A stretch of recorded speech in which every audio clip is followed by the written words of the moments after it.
ഹരേ കൃഷ്ണ ഹരേ ഹരേ കൃഷ്ണ കൃഷ്ണ മാതാജി. ഹരേ കൃഷ്ണ. ഹരേ കൃഷ്ണ മാതാജി ഹരേ പ്രണാമം. കൃഷ്ണ സമയ. ഹരേ കൃഷ്ണ. എല്ലാവർക്കും പ്രണാമം. ഓം നമോ ഭഗവതേ വാസുദേവായ. നാരായണം നമസ്കൃത്യം നരം ചൈവ നരോത്തം ദേവീം സരസ്വതീം വ്യാസം തതോ ജയമുദീരയേത്.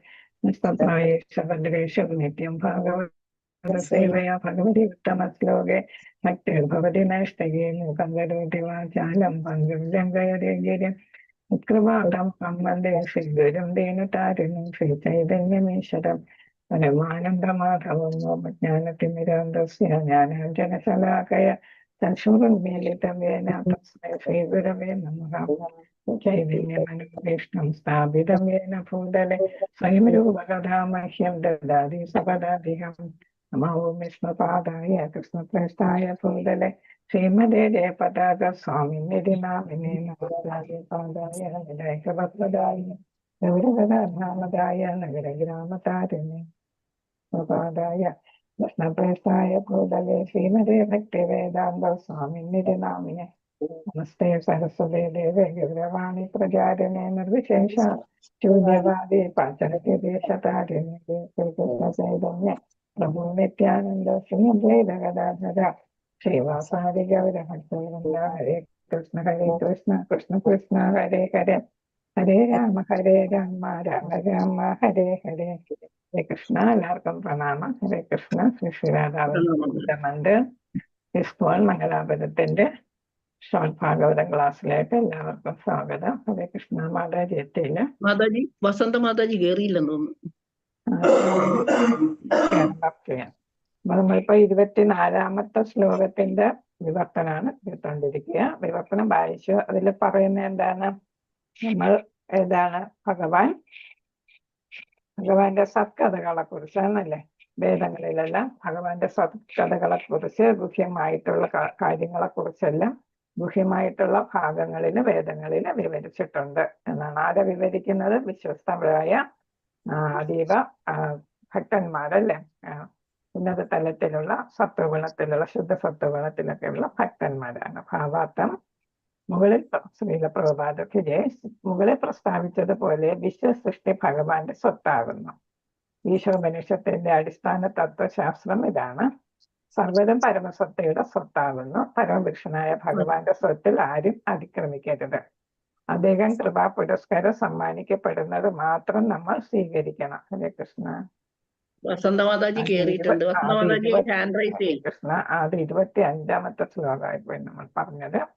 ഹരേ കൃഷ്ണ. അപ്പൊ ഇതില് കാര്യം ഒന്ന് തന്നെയാണ്. ഹരേ കൃഷ്ണ.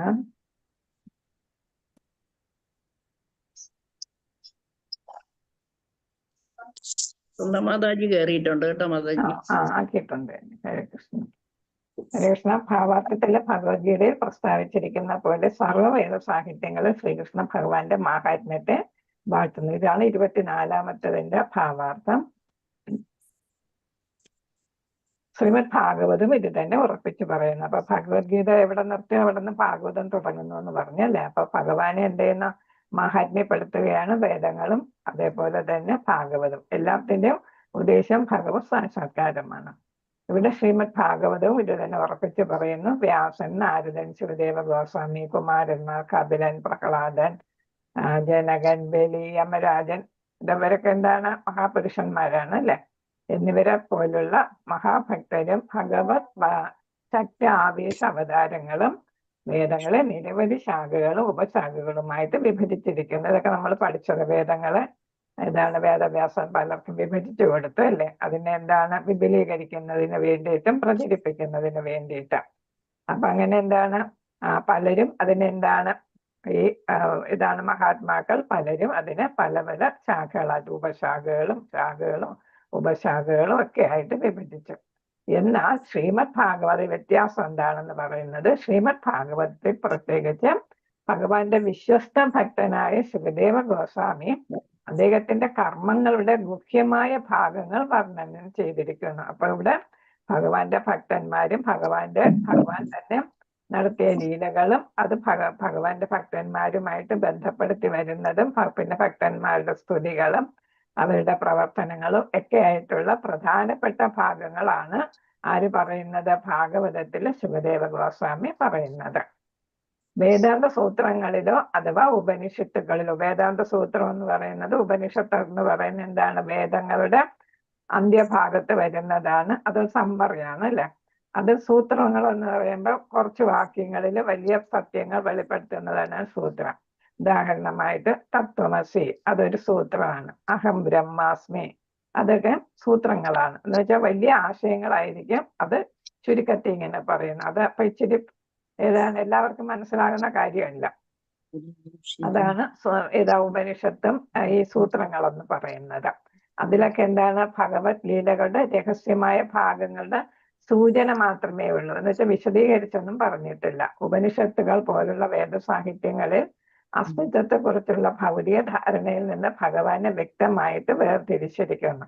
അപ്പൊ ഇതാണ് ഭൗതികതയും ആധ്യാത്മികതയും വേർതിരിച്ച് പറഞ്ഞിട്ടുണ്ട്. ഭഗവാനാണ് പരമദിവ്യോത്തമ പുരുഷൻ എന്നൊക്കെ അതിൽ പറഞ്ഞിട്ടുണ്ട്.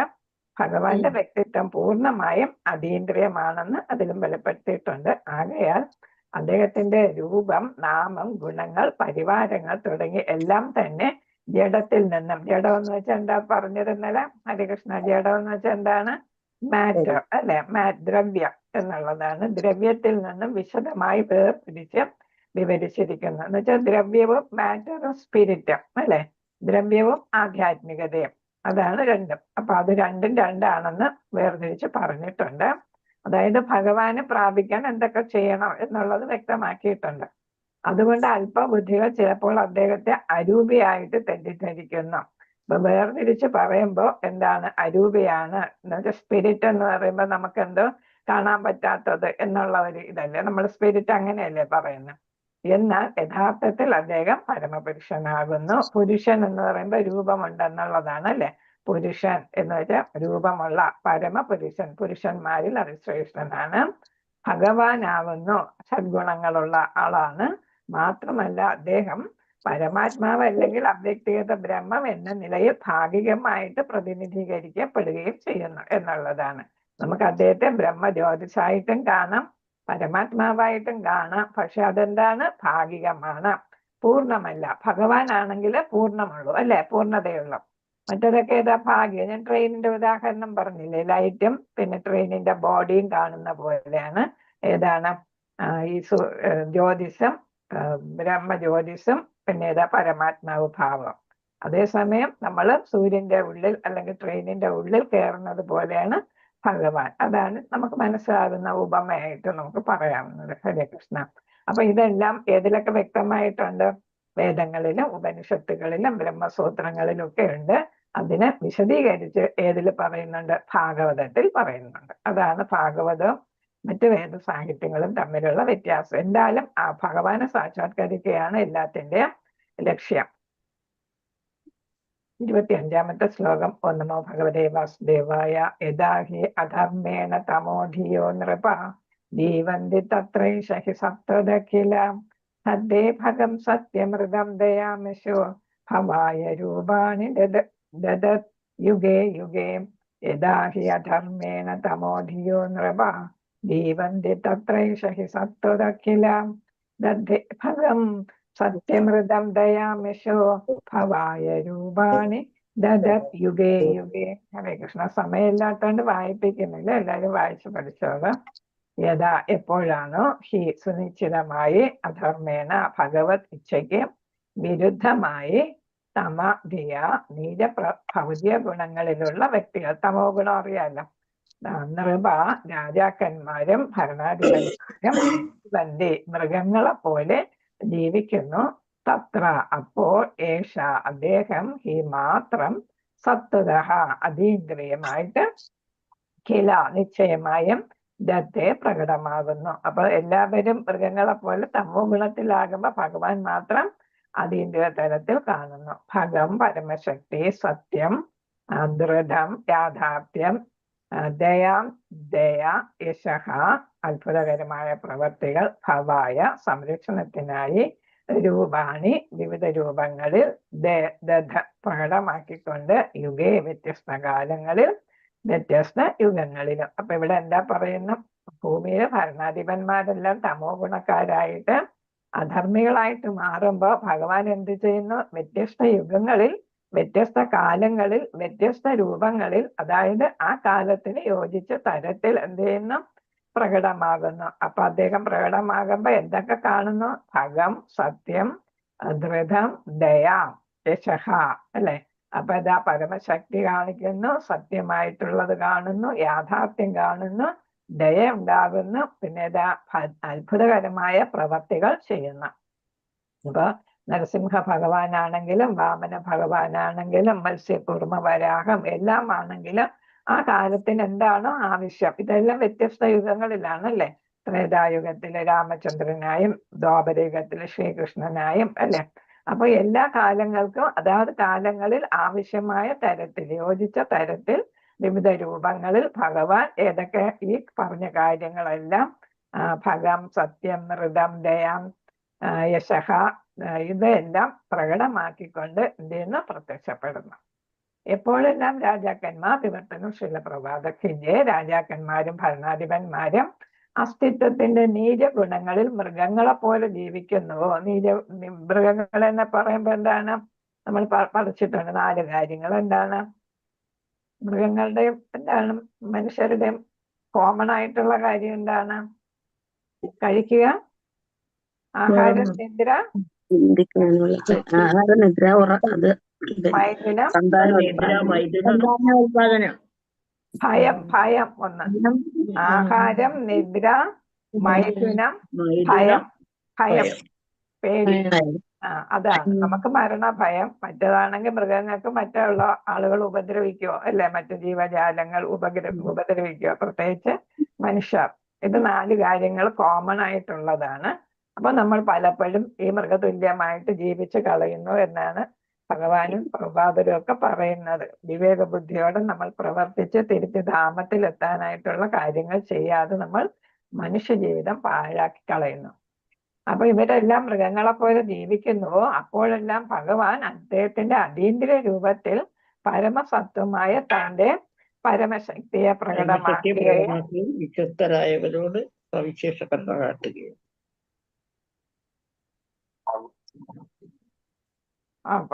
രൂപത്തിൽ ഈ പറഞ്ഞില്ലേ, ഭഗം, ദയാമി, സഹാഹൃതം, അല്ലെ? അതാണ് ഇവിടെ പറഞ്ഞിരിക്കുന്നത്. എന്താ? പരമസത്വമായ തന്റെ പരമശക്തിയെ പ്രകടമാക്കുകയും വിശ്വസ്തരോട് സവിശേഷ കരുണ കാട്ടുകയും അത്ഭുതകരങ്ങളായ കർമ്മങ്ങൾ നിർവഹിക്കുകയും ചെയ്യുന്നു. ഈ കാര്യങ്ങൾ, ഈ പറഞ്ഞ 4-5 കാര്യങ്ങൾ, അല്ലെ? അപ്രകാരം അദ്ദേഹം ആവശ്യമുള്ളതുപോലെ, ആവശ്യമൊന്നല്ല അവശ്യം എന്ന് വെച്ചാൽ മോസ്റ്റ് നെസസിറ്റി എന്നാണ് അവിടെ പറയുന്നത്. ആവശ്യം എന്ന് വെച്ചാൽ വെറും നീഡ് എന്നാണ്. അവശ്യം എന്ന് വെച്ചാൽ എന്താണ്? ഏറ്റവും അത്യാവശ്യം എന്നുള്ളതാണ്. അതെ, ഏറ്റവും അത്യാവശ്യമായിട്ടുള്ള ആവശ്യമുള്ളതുപോലെ വ്യത്യസ്ത കാലങ്ങളിലും യുഗങ്ങളിലും വിവിധ അതീന്ദ്രിയ രൂപങ്ങൾ പ്രകടമാക്കുന്നു. അതീന്ദ്രിയമായിട്ടുള്ള കാര്യങ്ങളാണ്, അതീന്ദ്രിയ രൂപത്തിലാണ് ഭഗവാൻ. ഇപ്പൊ നരസിംഹം എന്ന് പറയുന്ന സാധാരണ രൂപമല്ല, അല്ലെ? മത്സ്യം, കൂർമ്മ, ഇതൊന്നും സാധാരണ രൂപമല്ല. അതേസമയം ശ്രീരാമൻ, അതേസമയം പോലെ തന്നെ ശ്രീകൃഷ്ണനെല്ലാം സാധാരണ പോലെ തോന്നിക്കും. പക്ഷെ അവര് അതീന്ദ്രിയ ശരീരമാണ്, എല്ലാം അതീന്ദ്രിയത്തിലുള്ളതാണ്. നമുക്ക് സാധാരണക്കാർക്ക് സാധാരണ മനുഷ്യനാണ് തോന്നിക്കുമെങ്കിലും ഭാവാർത്ഥം മുകളിൽ. ഇത് ആര് പറയുന്നതാ ഇക്കാര്യമൊക്കെ? ഹസ്തിനപുരത്തിലെ സ്ത്രീകൾ പരസ്പരം പറയുന്ന കാര്യങ്ങളാണ്. അത് നമ്മൾ മറന്നു പോകരുത്. മുകളിൽ പ്രസ്താവിച്ചതുപോലെ വിശ്വസൃഷ്ടി ഭഗവാന്റെ സ്വത്താകുന്നു. ഈശോപനിഷത്തിന്റെ അടിസ്ഥാന തത്വശാസ്ത്രം ഇതാണ്. ഏതാണ്? വിശ്വസൃഷ്ടി ഭഗവാന്റെ സ്വത്ത്. അതാണ് നമ്മൾ പഠിച്ചത്. എന്താണ് ഈശോപനിഷത്തിൽ പഠിച്ചത്? എന്താണ് പഠിച്ചത്? ഈശോപനിഷത്തിൽ ആദ്യത്തെ ശ്ലോകം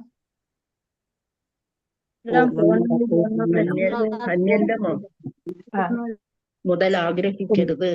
അതിന്റെ ശ്ലോകം എന്താണ്? ഉപനിഷത്ത് എന്ന് പറയുമ്പോ മന്ത്രം. മന്ത്രം എന്താണ്? പൂർണ്ണമിതം പൂർണ്ണാൽ ആദ്യത്തെ മന്ത്രം എന്താണ്? ഈശോവാസ്യമിതം. അപ്പൊ എല്ലാരും ഇന്നൊന്ന് നോക്കിക്കോളാം. എല്ലാരും ഒന്ന് മറന്നുപോയി, അല്ലേ? ഈശോവാസം ഇതം പുണ്യം. അപ്പൊ അതിലെന്താണ്? എല്ലാം ഭഗവാന്റെ ആണ്. തർജ്ജിമ പറഞ്ഞു, ശരിയാണ്. അടിസ്ഥാന തത്വശാസ്ത്രം ഇതാണ്, അല്ലെ? ഭഗവാന്റേതാണ് എല്ലാ സൃഷ്ടികളെല്ലാം. നിലനിർത്തുന്നതും നശിപ്പിക്കുന്നതും എല്ലാം ഭഗവാനാണ്. അവരവർക്ക് ആവശ്യമുള്ളത് മാത്രമേ എടുക്കാവൂ. നമുക്ക് ടെമ്പററി ആയിട്ട് തന്നിരിക്കുകയാണ് അല്ലെ.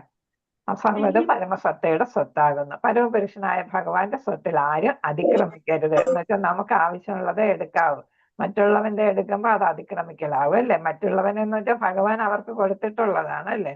നീ എടുത്തോ, ഇത്രയും താൽക്കാലികമായിട്ട് അനുഭവിച്ചോ എന്ന്. അദ്ദേഹത്താൽ കൃപാപുരസരം സമ്മാനിക്കപ്പെടുന്നത് മാത്രം സ്വീകരിക്കണം. കൃപയാലാണ് നമുക്ക് തന്നിരിക്കുന്നത്. നമ്മൾ പറയും ഇതെല്ലാം എന്റേതാണെന്നല്ലേ. ആകയാൽ ഭൂമിയോ മറ്റു ഗ്രഹങ്ങളോ പ്രപഞ്ചമോ എല്ലാം ഭഗവാന്റെ പൂർണ്ണ സ്വത്താകുന്നു. ജീവസത്തകൾ തീർച്ചയായും അദ്ദേഹത്തിന്റെ അവിഭാജ്യ ഘടകങ്ങൾ അഥവാ സന്താനങ്ങളാണ്. ഇതൊക്കെ നമുക്ക് അറിയുന്ന കാര്യങ്ങളാണ്. വളരെ വിശദീകരണമൊന്നും ആവശ്യമില്ല അല്ലെ. അവിധത്തിൽ അവർ ഓരോരുത്തർക്ക് അവരുടേതായിട്ടും നിർദ്ദിഷ്ട കർമ്മങ്ങൾ അനുഷ്ഠിക്കാനായി ഭഗവത് കൃപയെ ജീവിക്കാനുള്ള അവകാശമുണ്ട്. നമുക്കൊരു സ്വാതന്ത്ര്യമുണ്ട്, ലിമിറ്റഡ് ആയിട്ടുള്ള ഒരു സ്വാതന്ത്ര്യം. അതും ഭഗവാൻ തന്നിരിക്കുന്ന കൃപ കൊണ്ട് തന്നിരിക്കുന്നതാണ്. സന്തോഷമായിട്ട് ജീവിക്കുക എന്നുള്ളത്. ആയതിനാൽ സത്വഗുണത്തിലൊക്കെ ജീവിക്കുക. ആയതിനാൽ ആർക്കും തന്നെ മറ്റൊരാളുടെ അല്ലെങ്കിൽ മറ്റൊരു മൃഗത്തിന്റെ അവകാശത്തിന്മേൽ ഭഗവാൻ അനുവദിക്കപ്പെടാത്ത പക്ഷം കൈകടത്താൻ പാടില്ല അല്ലെ. മനുഷ്യനാണ് കൂടുതൽ കൈകടത്തൽ നടത്തുക അല്ലെ. എപ്പോഴും ആർത്തി വരുന്ന. പക്ഷെ മൃഗങ്ങൾക്കും പക്ഷികൾക്കും ഒന്നും ആർത്തി ഇല്ല എന്നാണ് നമ്മൾ ഏതാണ് ഒരു കരിയുടെ ഉപമ പറഞ്ഞിട്ടുള്ളതല്ലേ. മനുഷ്യരെ മുഴുവൻ എടുത്തോണ്ട് പോകും. പക്ഷികളൊക്കെ ആണെങ്കിൽ അവർക്ക് ആവശ്യമുള്ള മൃഗങ്ങളും അങ്ങനെയാണല്ലോ. ഭഗവത് ഇച്ഛ നിർവഹിക്കപ്പെടുന്നു എന്ന് മേൽനോട്ടം വഹിക്കുന്ന ഭഗവത് പ്രതിനിധിയാണ് രാജാവ് അഥവാ ഭരണാധിപൻ. ഇപ്പൊ രാജാവിനെ പറയുന്ന ഭഗവാന്റെ പ്രതിനിധിയാണ്. ഭഗവാന്റെ പ്രതിനിധി എന്താണ്? ഭഗവത് ഇച്ഛ, ഭഗവാന്റെ ഇച്ഛ നടപ്പിലാക്കാൻ മേൽനോട്ടം കൊടുക്കുന്ന ആളാണ് രാജാവ്. അപ്പൊ ആ രാജാവ് എങ്ങനെയായിരിക്കണം? ധർമ്മം അനുസരിച്ച് ഭരണം നടത്തുന്ന ആളായിരിക്കണം അല്ലെ.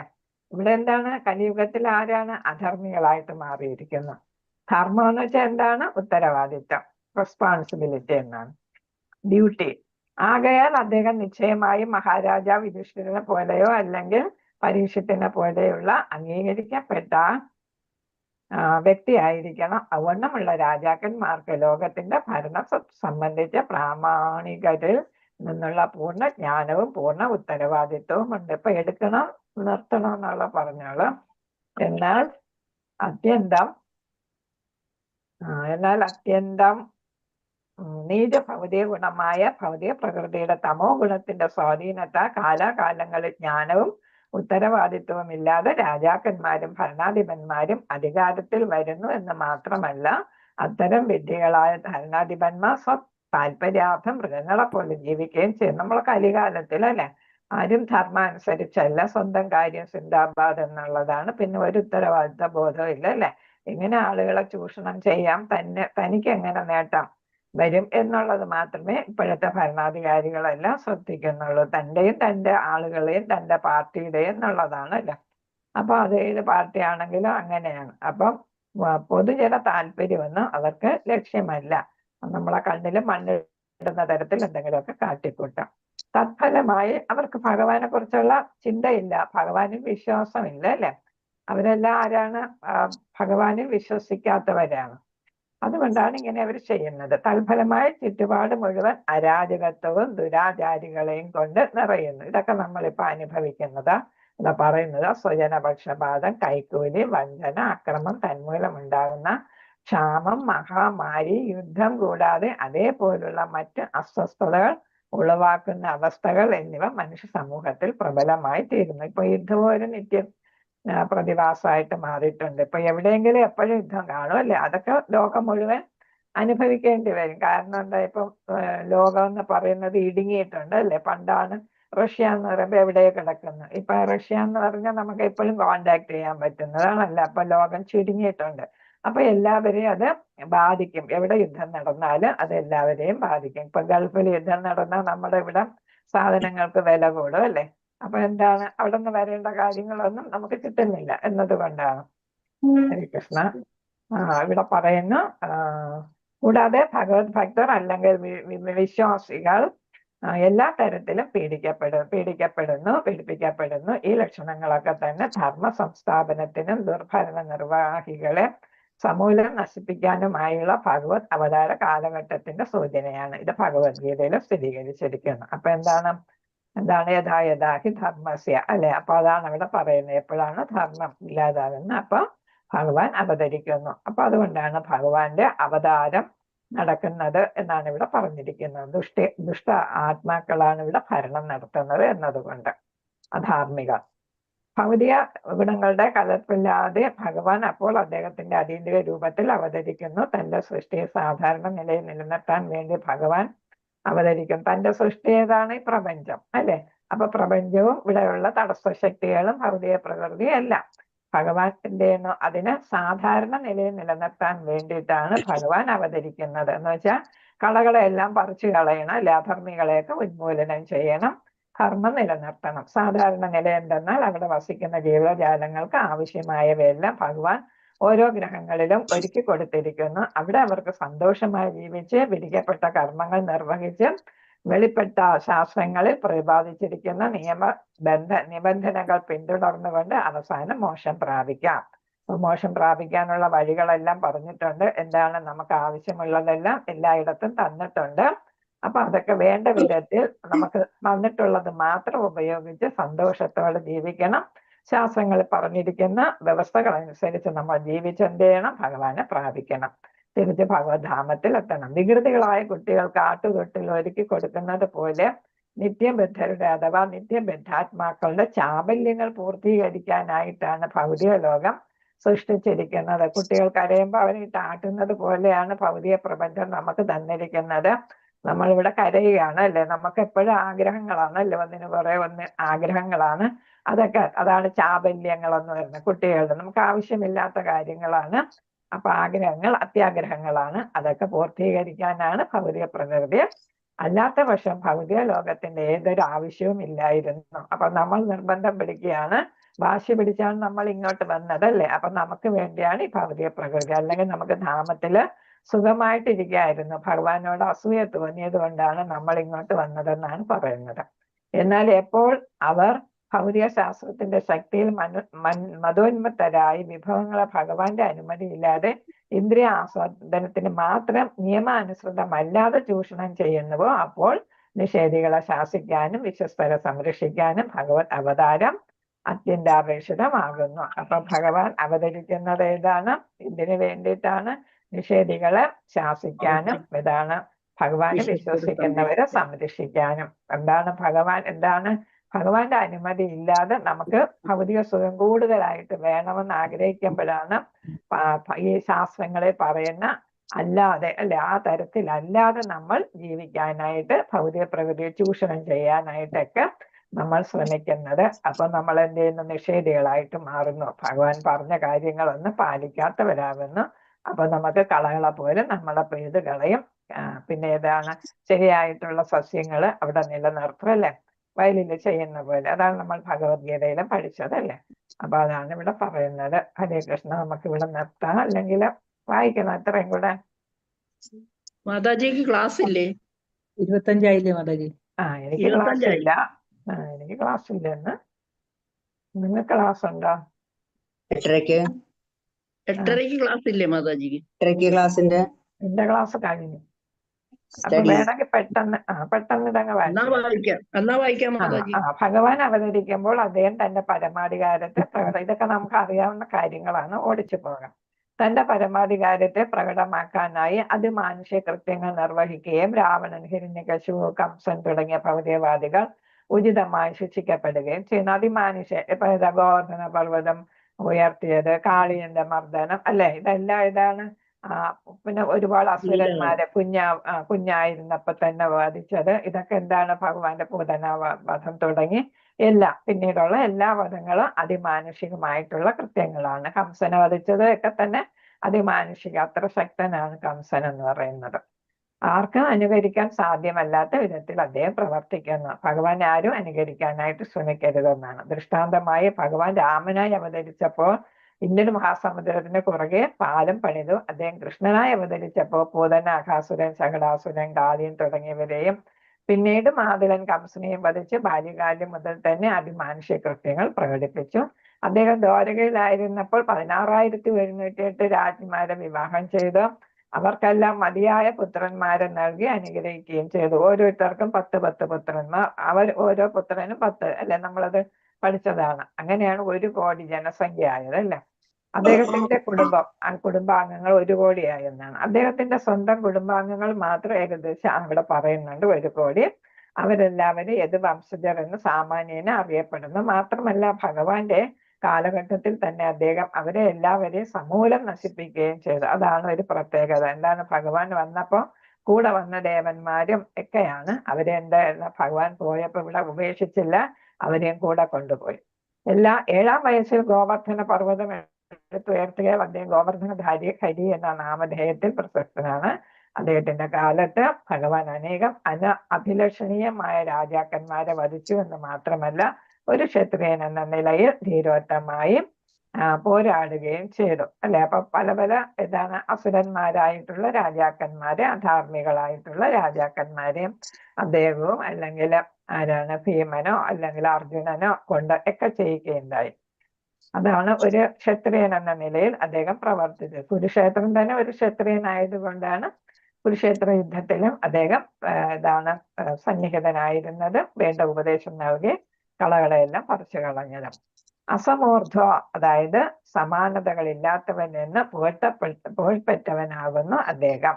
പേരെടുത്തു അദ്ദേഹം ശ്രേഷ്ഠനായിട്ട് അറിയപ്പെടുന്നു. സമാനതകൾ ഇല്ലാത്തവൻ, അദ്ദേഹത്തോട് താരതമ്യം ചെയ്യാൻ ആരുമില്ല. അദ്ദേഹത്തിന് തുല്യനായോ അല്ലെങ്കിൽ അദ്ദേഹത്തിന് ഉപരിയായോ ആരും തന്നെ ഇല്ല. അപ്പൊ അദ്ദേഹം എന്താണ്, സ്വരാളാണ് അല്ലെ. അതാണ്. അപ്പൊ അദ്ദേഹത്തിന് തുല്യമായോ അദ്ദേഹത്തിന് ഉപരിയായോ ആരുമില്ല. അദ്ദേഹം സർവ സ്വതന്ത്രനുമാണ്.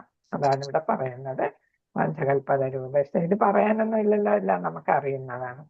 വാഞ്ചകൽപത രൂപേഷ്ട കൃപാ സിന്ധു ഭേമില പതിത